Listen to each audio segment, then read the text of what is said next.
Good afternoon, everybody.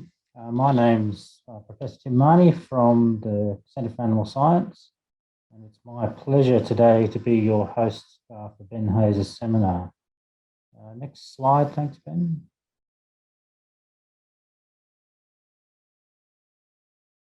Ben?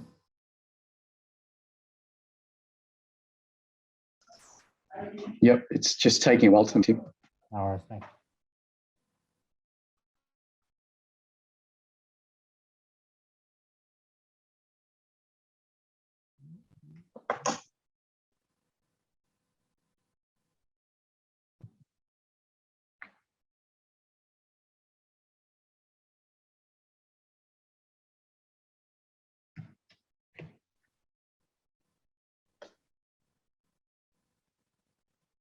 Oh, there we go.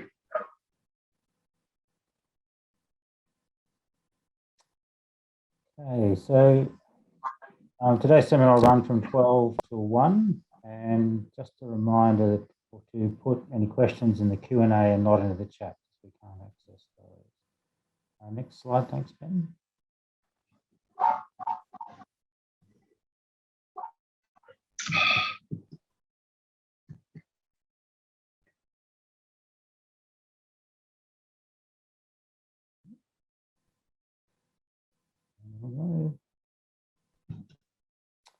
Okay, we're already, yep, next slide, thanks.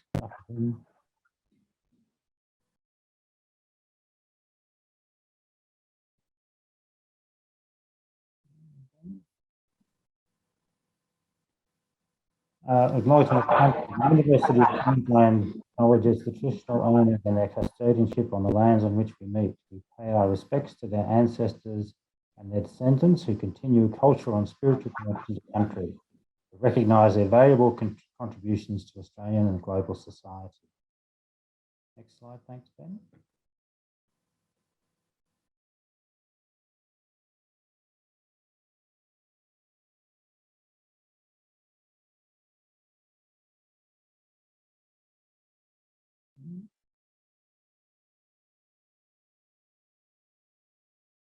Okay, so as I said, the seminar will go to about 1 o'clock this afternoon. And any questions, make sure you put those in the Q&A, and if we have time at the end, then we'll get Ben to answer those. Next slide, thanks, Ben. So as I said, it gives me great pleasure today to introduce Ben. So Ben's our Centre Director for the Centre for Animal Science here at QAFI. He's a I think it's easy to say, he's a world-renowned animal geneticist in all sorts of plants and animals. He has over 250 publications in a variety of nature journals. Importantly, they've been cited over 32,000 times, and this year he was named as for the top 40 lifetime achievers for animal science in Australia. And I think on the interest of time, we'll move on to Ben's seminar. Thanks, Ben.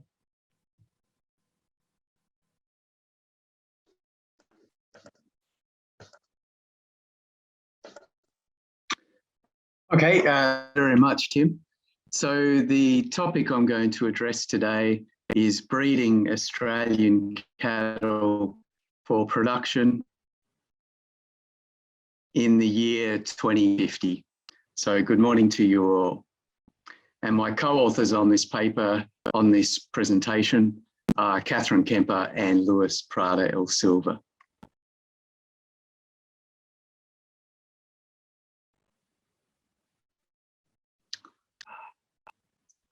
Sorry.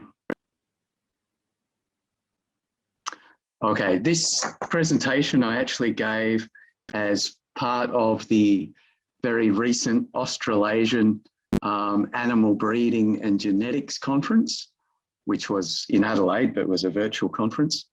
And that's a biannual conference. And I was greatly honoured to be chosen to give the John Vercoe Memorial Lecture, which happens every 2 years at this conference. So John Vercoe was a giant of animal science and animal genetics in Australia. particularly Northern Australia. He led the Tropical Beef Centre, which was up in Rockhampton until fairly recently, as part of CSIRO and DAF and CQU as well. And John's work, as you'll see in this lecture or presentation, was really fundamental to changing the way the northern beef industry operates to the way it operates today. And I'll take you through some of that. So he really made a very significant impact on the northern beef industry. He also made a huge impact on cattle research in developing countries. He was chairman of the board at ILRI for quite a few years. And a couple of years ago, I was lucky enough to visit ILRI, and this is in Kenya, Nairobi. They have a tree out the front of the main building planted in his honour. I also have a very personal connection to John. When I was doing my PhD in Rockhampton, I lived at Emu Park, which is possibly the best place in the world to do a PhD. You can see a picture of it there. John had lived there and had a house there, which he rented to me and some other students. And we had a wonderful 3 years there, and often visited John and drank a lot of whiskey with him.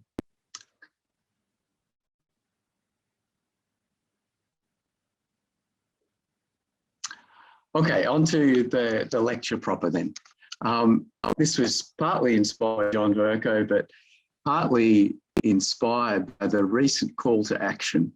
And many of you will have heard the press around the International Panel on Climate Change report that came out just recently, which reported that for Australia, we're going to see a 2-degree increase from pre-industrial times for most of Australia. And it depends how you think, but 2 degrees is a very large increase in temperature in terms of its implications. It means by 2050, dairying regions in southern Australia, Gippsland and so on, will be more like Tenterfield, so just over the border south of Queensland there, much hotter and drier. And in northern Australia, summer temperatures are going to regularly be greater than 50 degrees. This has very big implications for the Australian cattle industry, both dairy and beef. So the topic I'm going to address is how can the Australian cattle industry adapt to such a rapidly changing climate? 2050 sounds like a while away, but it's really only 5 generations of breeding from now. So we have to start doing something.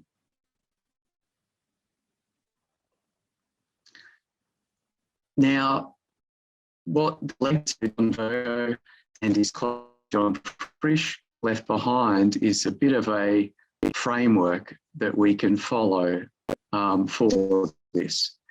Their work up in Rockhampton and Belmont Research Station was very much focused on balancing adaptation and productivity potential. So you needed productivity potential to produce lots of kilos of beef, so high fertility, fast growth rates and so on. But of course you needed adaptation just to survive. And their insight, among others, was that each breed, so you can think of a Brahman and an Angus, for example, was best suited to one environment. The general principle that arises from their research, or the research that they did, was that the resistance to environmental stresses affect the capacity of breeds to express growth and will result in a change of different rankings, change of different environments, different years, seasons, or locations. In other words, you need different breeds or different genotypes for different environments. And the task of the animal breeder is really to combine the adaptation traits of the Brahman, the Bos Indicus cattle, very well adapted, with the growth potential of Bos Taurus breeds, which grow fast, good fertility, but pretty hopeless for adaptation to heat, ticks, low quality forage and so on. So what that sounds simple to put in one paragraph, but it really changed the cattle production in Australia. So based on their work and other work of others as well, the map shifted from, in the 1950s, it looked something like this. You had Brahman cattle throughout the north, Angus cattle in the south and along the coast of New South Wales here, and the dairy region down south, and actually a bit of dairy up in the Atherton tablelands as well.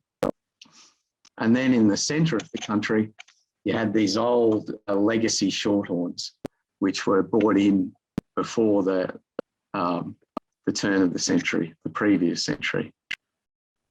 The problem was these Brahmans were very good at surviving, but they weren't particularly productive. They didn't have many calves over their lifetime. Meat quality wasn't particularly. So with the insights of John Vercoe and John Frisch and the research that they did, supported the introduction of composite and hybrid really, which were crosses between the Bos indicus and the Bos taurus. And these cattle had the best of both worlds. They had some adaptation, so they survived year to year. They were fertile, they had more calves their lifetime, and their meat quality was better. The pastoral companies, big pastoral companies like AACO and NAPCO and so on, were onto this quite early based on this research. And these composite cattle have spread through particularly central Queensland, inland Queensland, in the Cape and Kimberley and so on. Brahmans are still fairly dominant because that's very harsh conditions. But these composite cattle have pushed some of the Brahmans out. And the productivity of the cattle industry went up as a result. This tactic was also tried in dairy, interestingly. So in the 50s and 1960s, organisations like CSIRO, Holstein cattle, Friesian cattle, with Angus cattle. And they came up, and Department of Ag did this as well. So they came up with the Australian milking zebu and the Australian Friesian Sarwal.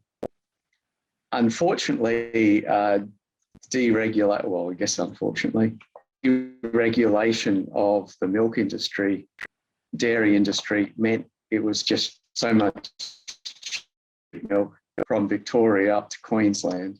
So this meant a lot of dairy production in Queensland, particularly the really tropical parts, wasn't competitive anymore.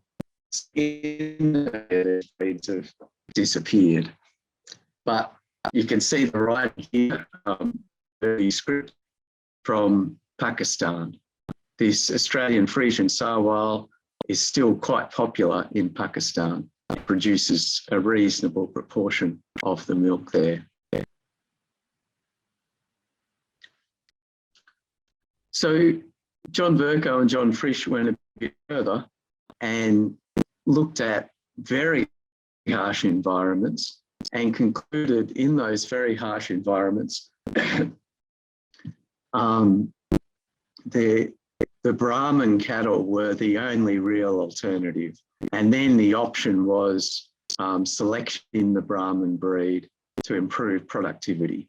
They did look throughout the world for more adapted cattle to cross the Brahmans. And this is a picture of John and his wife in Ethiopia. And the Boran breed was brought back from Kenya and Ethiopia, I think. But the Brahman still competes with the Boran and hasn't really taken over. But they did this worldwide search. but they did propose strong within-breed selection to improve productivity. It turns out this works really well if you apply yourself to it and do a really rigorous job of recording traits like fertility and productivity. This is just an example of the achievements that can be made in fertility. And this is one of our key collaborators, Alf Collins, who's heard up at Belar Valley, north of Rocky. Just if you focus on this green bar that says CBV bull average and the breed average, this trait is days to calving. So this is when the bulls, from when the bull goes into the paddock full of cows to when the cows actually calve. And that's about 300 days, but this is a deviation from. So Alf has managed to reduce the days to calving by 17 days through hard selection. And that's a result of the cows cycling earlier, they get pregnant earlier, they calve earlier. And that's essential if you want one calf every year. The breed average is very close to zero. I think the breed average is more like 3 days. So here you're struggling to get a calf every year. So selection can make a huge difference, but only a few people have been able to achieve that because it's hard. You have to really rigorously record that days to calving trait or a fertility trait. Okay, that's what's been achieved to date. But we have to move faster than this. We have to really get our skates on because the IPCC has just by 2050, we're going to have this 2 degrees of warming in Australia. So we have to breed for tolerance, adaptation now if we're going to get there. So what I want to do next is just give you an example of what the dairy industry is doing, because they've made quite some progress on this.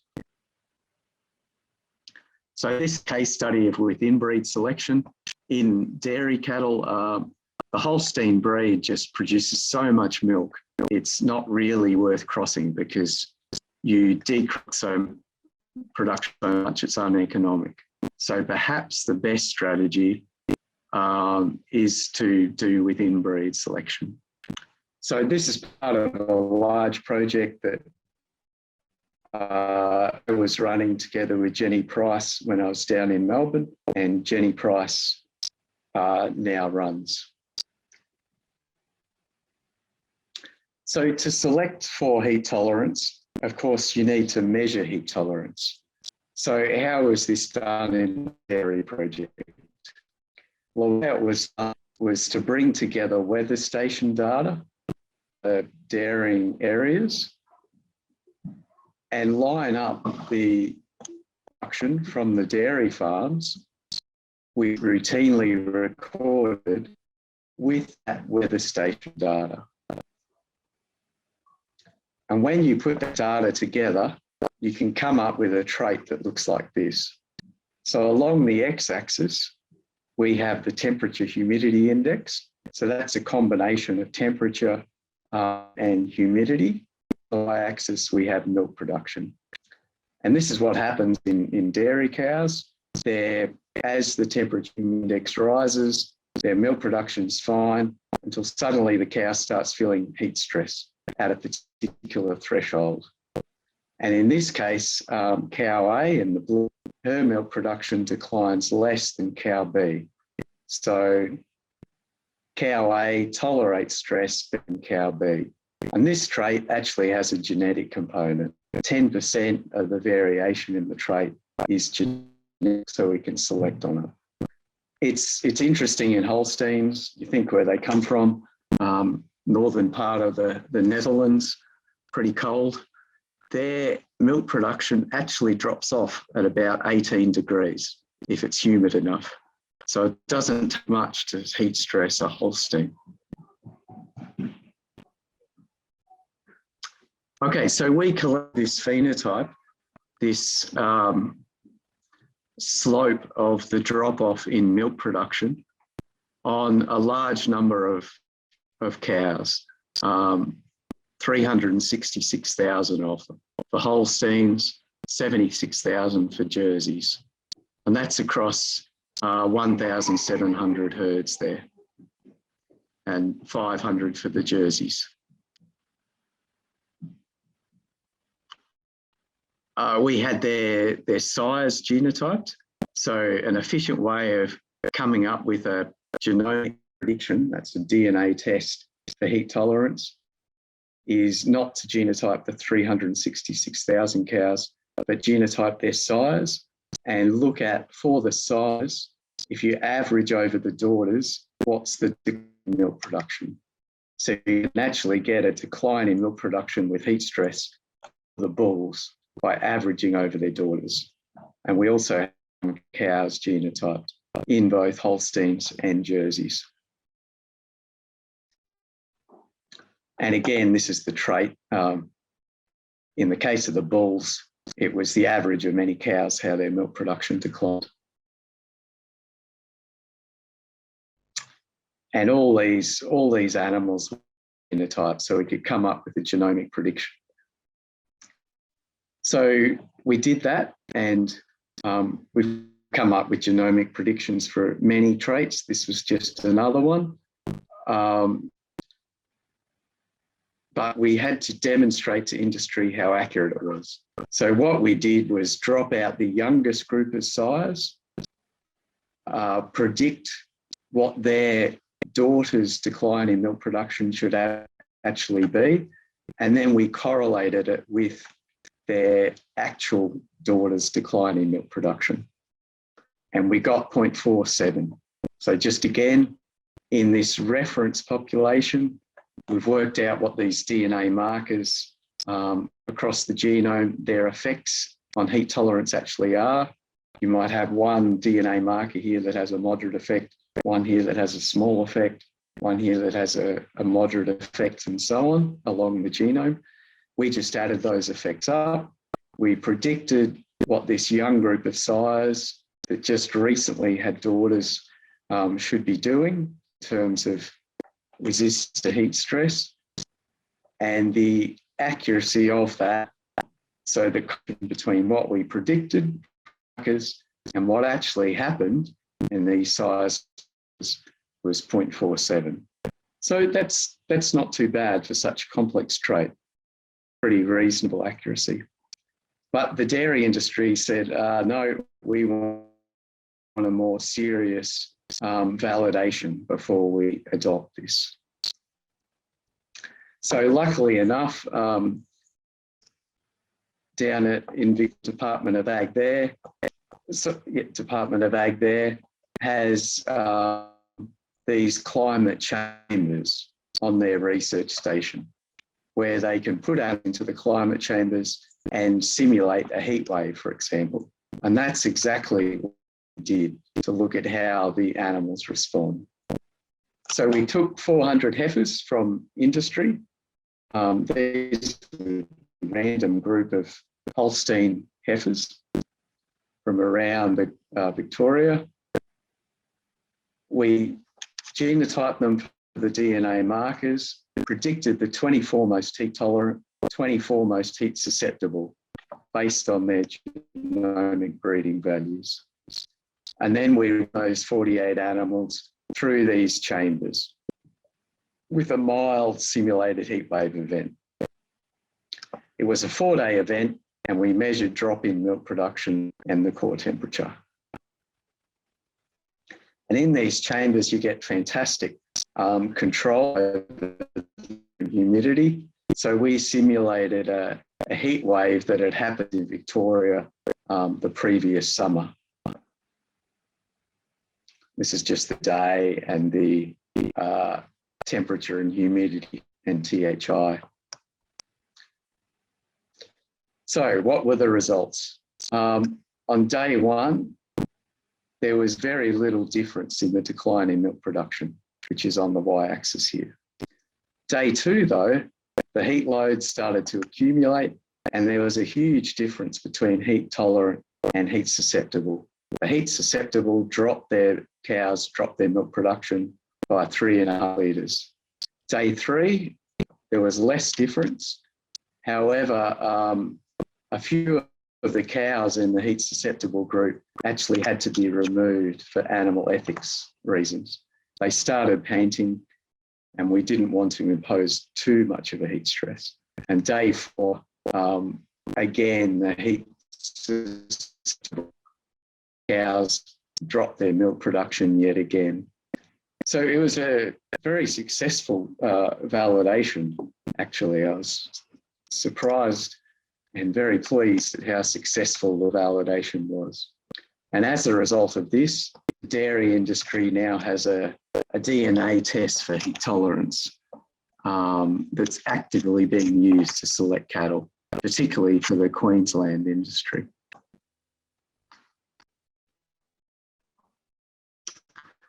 So a colleague, Tui Nugent, took this a little bit further, and I really like this as an example of what we can do for cattle producers in terms of getting their herds ready for a 2-degree increase in heat. So what this web-based tool does, you put in your herd's postcode, and that pulls in weather station data.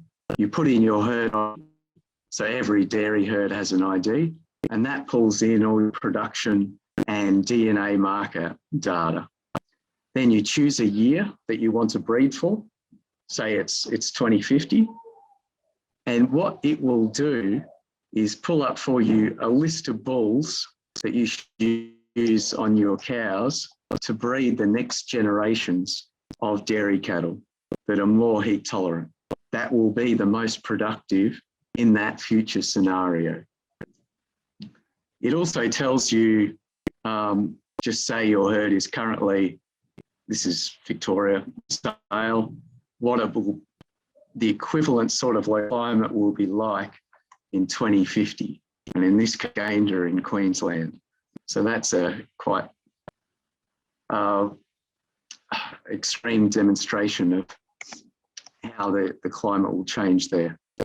So that's a very useful tool. Okay, getting back to beef cattle and the Queensland, well, Northern Australian beef industry, what can we do there? Well, one way we could do adaptation is to look at component traits and precisely focus on some of the component traits of adaptation.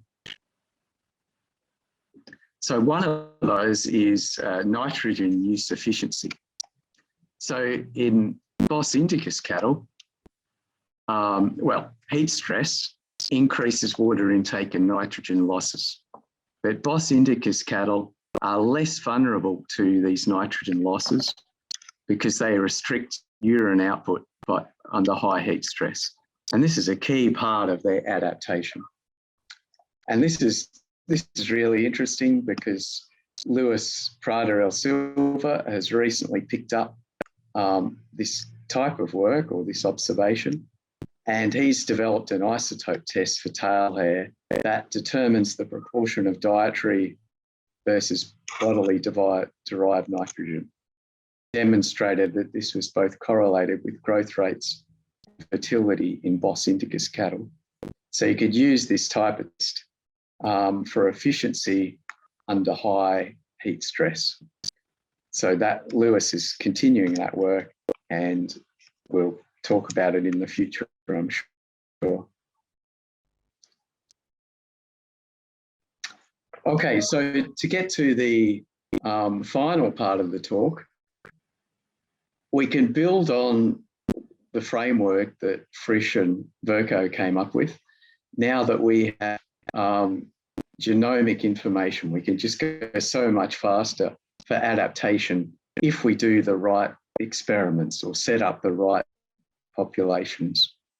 One fairly simple idea is we can situate reference or sentinel populations in regions that anticipate future climate. The Gatton dairy is just a perfect example of this. It could be a herd for the dairy industry of what the climate could be like and the effects of the climate in 2050 in Gippsland, for example. You're pretty hot in Gatton by that stage, but it's a good example of what happens now that could be translated for that southern industry. And parts of northern Queensland could be sentinels for Queensland beef production. For example, up in Mount Isa could be a sentinel for south central Queensland or west Queensland. Sorry, Western Queensland and central Western Queensland.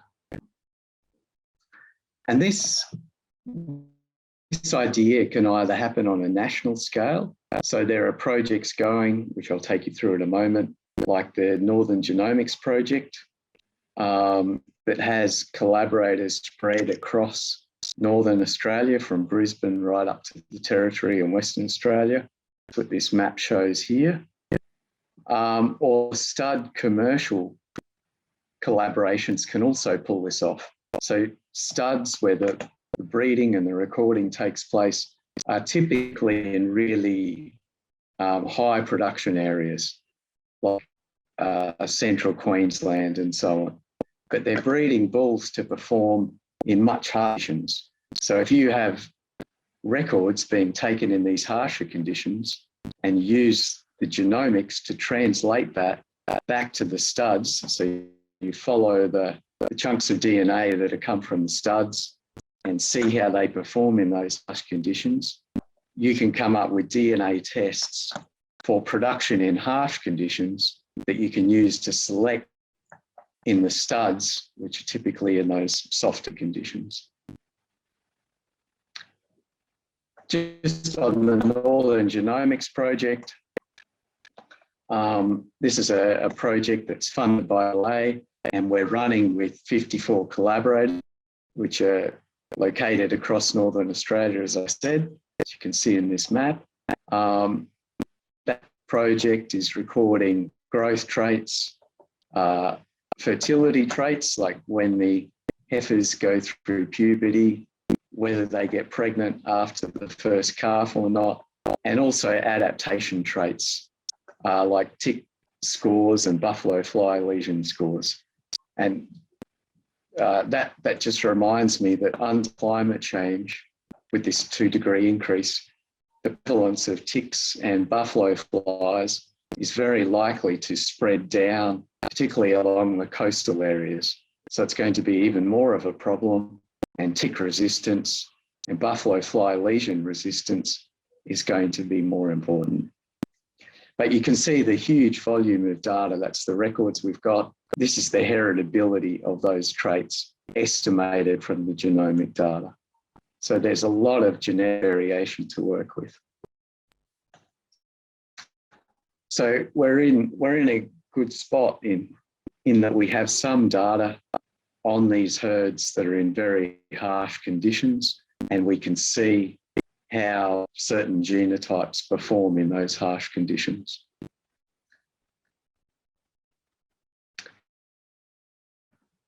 And this is just an example of the information that goes back to the breeders, the collaborators in the Northern Genomics project. What they get is a benchmark of where their animals sit.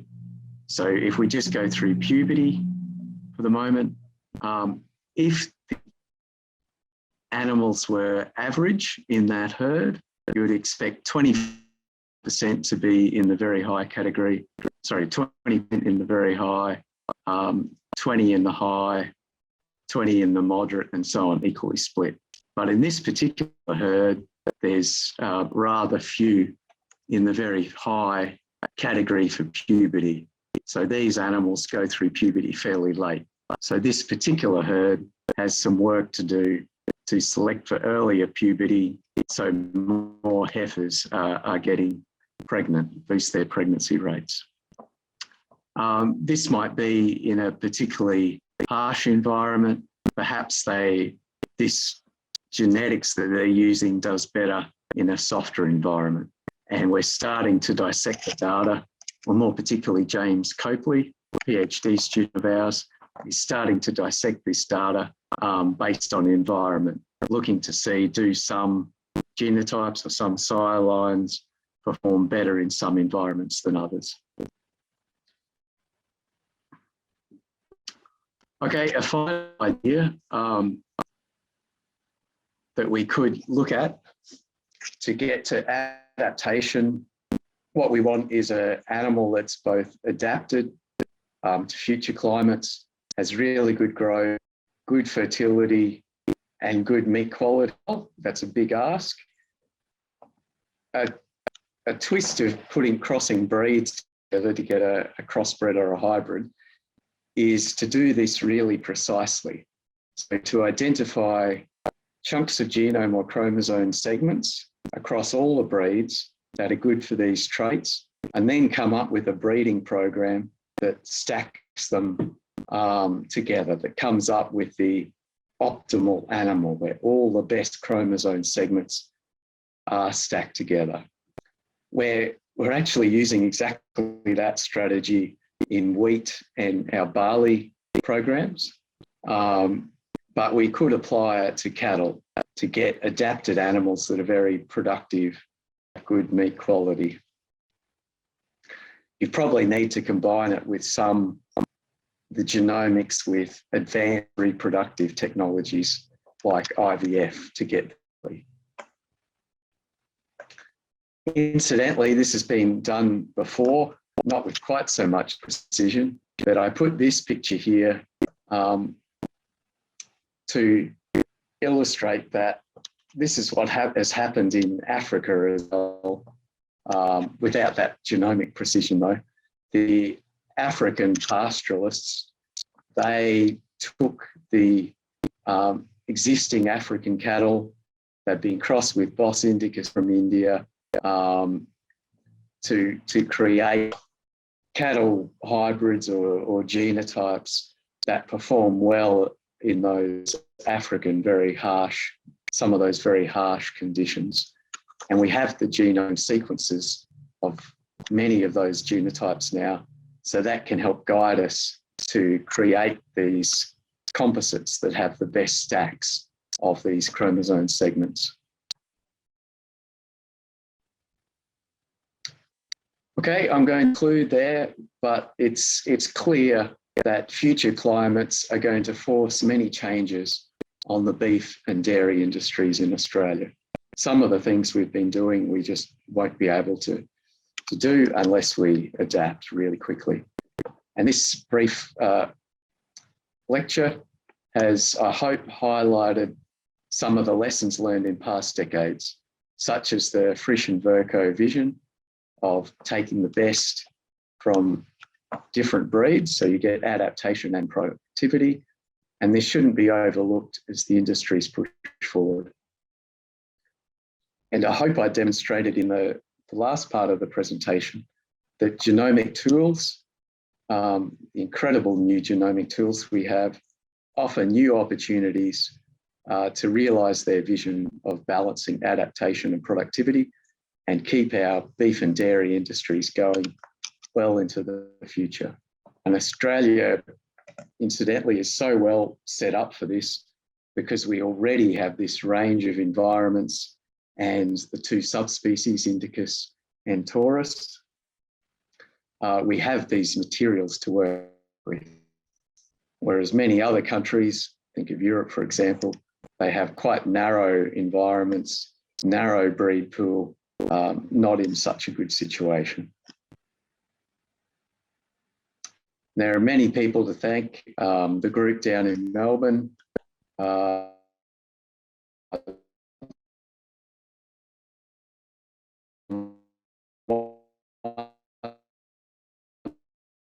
wonderful group here.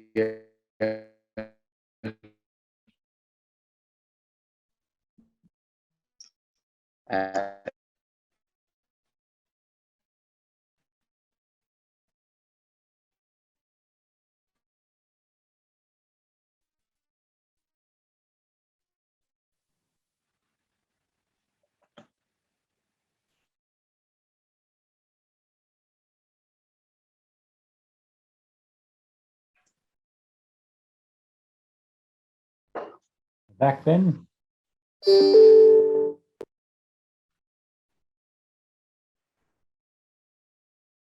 Thanks for that, Ben. You cut out a little bit there on your last acknowledgement slide, doing a bit of a Dalek impression there for a little while. Apologies. All right. So as expected, we have a whole bunch of questions coming through. While I talk through this, I'll ask a quick question myself first. You touched on it briefly. What difference do you think it would make to adopting, say, more intensive breeding strategies such as AI in the northern industry? To make an enormous difference to genetic gain. That would be one way to really accelerate gains. The problem, of course, in Australia is the labour required. So if someone can come up with robots or something, a technical solution, that would be terrific. The industry in Brazil uses AI hugely more extensively than we do, and they get good gains from that. Sure. I better get on to the question. So Dion was asking about the accuracy of the EBVs. So for how much it was 0.47 was the accuracy. How does that compare with other breed and traits in terms of accuracy? For an animal without its own record, like a young animal, a calf that's just born, it's pretty good. It's pretty comparable to a breed plan EBV for the same class of animal. If you have a bull, many progeny, the accuracy goes up to 0.8 or 0.9. Incidentally, our genomic breeding values for milk production, they're about 0.8 now. They're very, very high, almost as good as a progeny test. But in beef, we're some ways off that yet. Cool, thanks. Still useful, but not at that level. Yeah. Michael Udvari has asked a question about, is milk loss during heat stress a result of additional energy expenditure or loss of water, or both, as the animal reacts to the stress?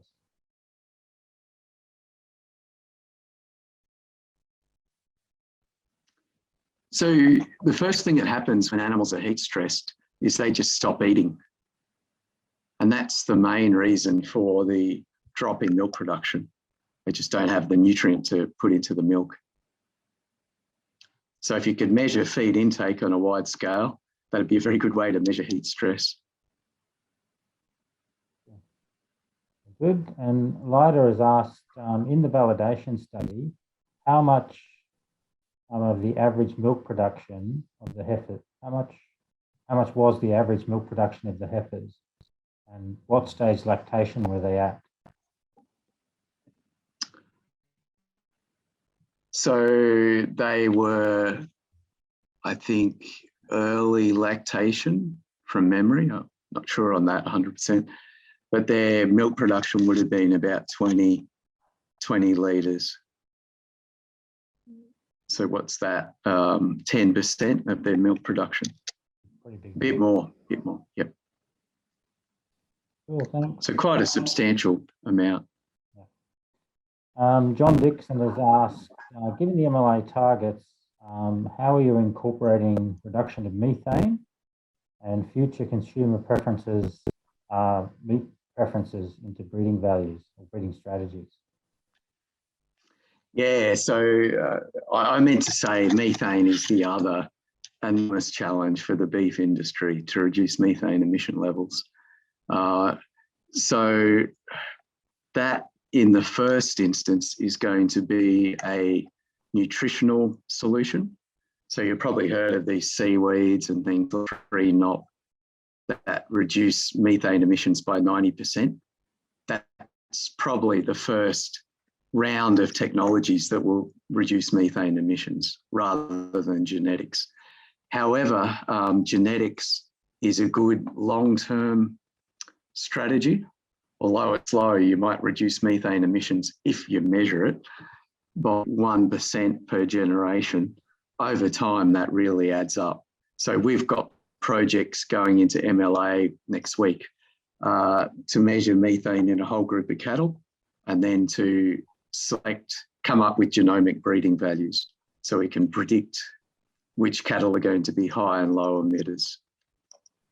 And then the producers can select on that. You need, incidentally, you also need an incentive.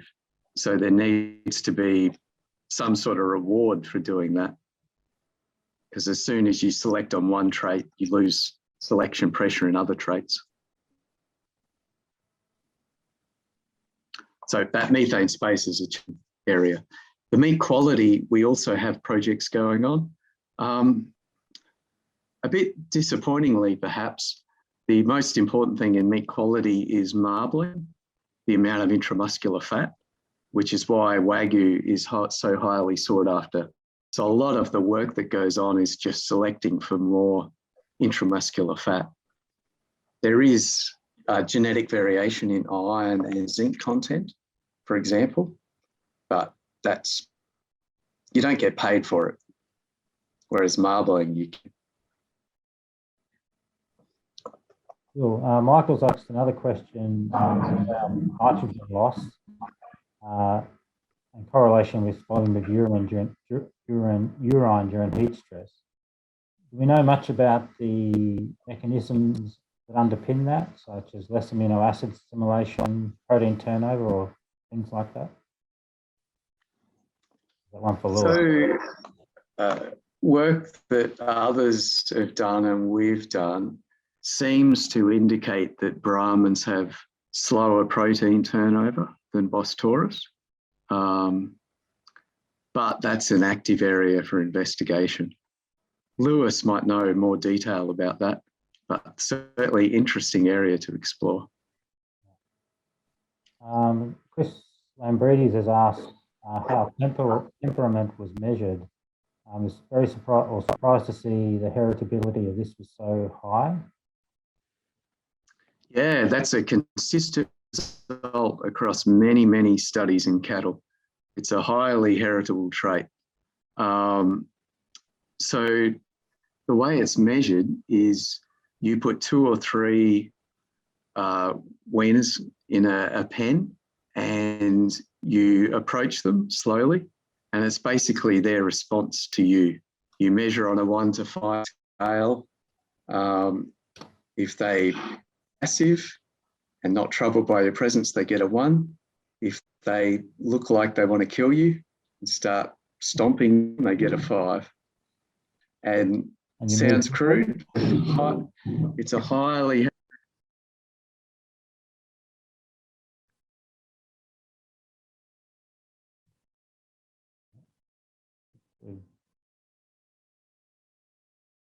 We've gone on to mute, Ben. Yep, I'll finish my answer, Tim. Next question. Question. From Lewis. Ben, when I talk to producers and some researchers, they always tell me that they are selecting for better adapted animals anyway, just by selling empty cows. What are your thoughts on that? Yeah, they are, but it's a very gradual process. You think about how many progeny a cow leaves behind, maybe 4, if you're lucky, over a lifetime, compared to a bull, which might be several hundred more. If you can get selection pressure on the bull side, you make a lot faster genetic progress. So Barbara, the cow selection does a bit, but not much. It's disappointing. So Barb, George Gregory asked the question, in your first study into heat tolerance, was the average daily temperature paired with milk production of the following day, and is this normally the time it takes to show the effect? Sorry, Tim, what again? So, in the first study of heat tolerance, so you had your average daily temperature paired with milk production of the following day. And is this normally the time it takes for the effect to show up? So I guess it's about the timing of that heat stress and loss of milk production. Yeah. Cattle can cope with a spike in temperature, humidity index. Humidity is the real driver of heat stress, as long as it disappears the next day. The worst scenario for cattle is when it doesn't cool down at night. You just have sustained heat load night after night. That just can't cope with. If it's just a day, they'll make it through that. If it's humid and hot for several days, they really struggle. Just can't get rid of the heat. And you see that. I didn't show the temperature data, but it's really interesting. Those heat susceptible cows, you can see they're just losing control of the homeostasis, if that's the right word, of their temperature.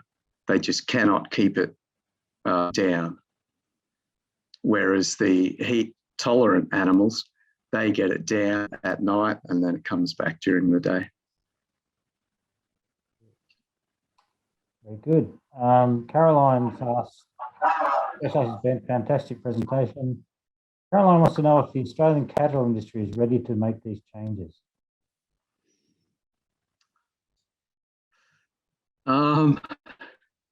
I get a lot of hope from what's happened in the past. I mean, the industry did shift in the north from being a lot of Brahmans to composite cattle, which is increased productivity a great deal.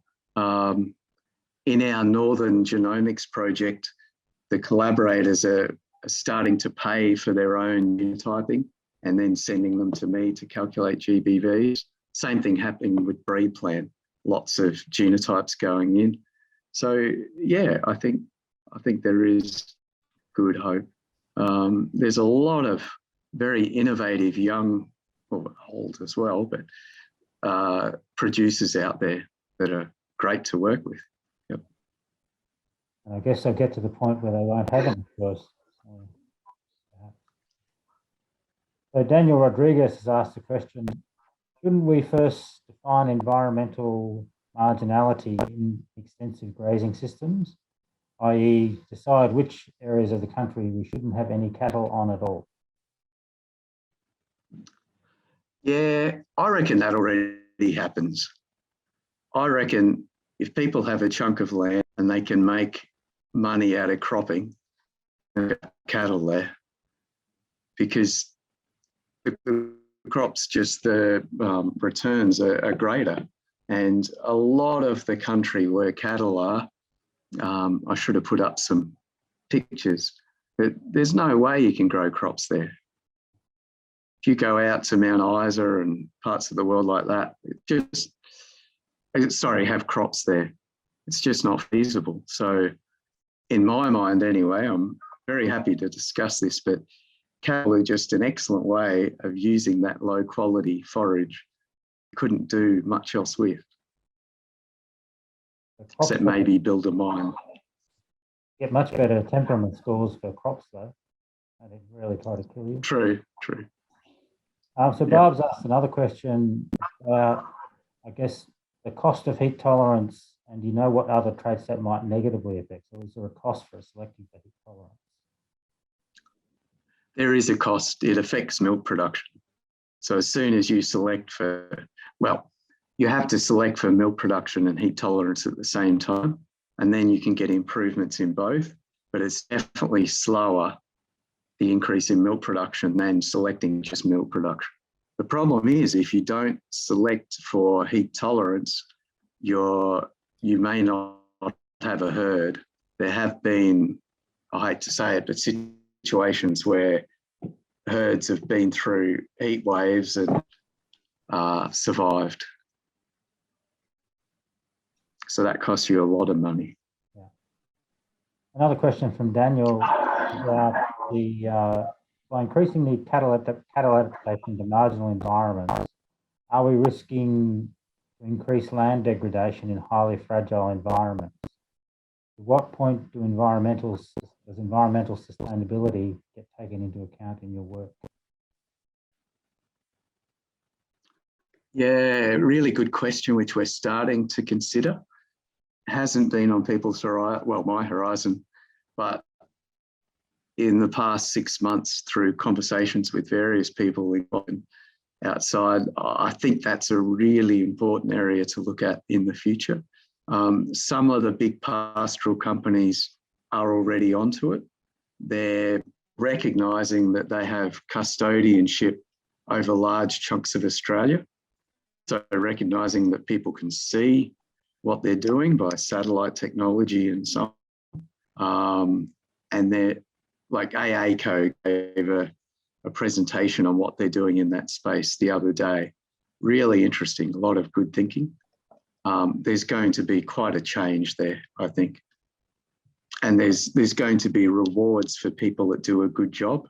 David Littleproud announced a biodiversity index, I think, that they were going to remunerate producers with.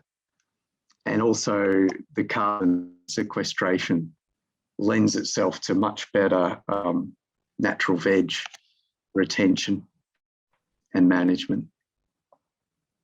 Thanks, Ben.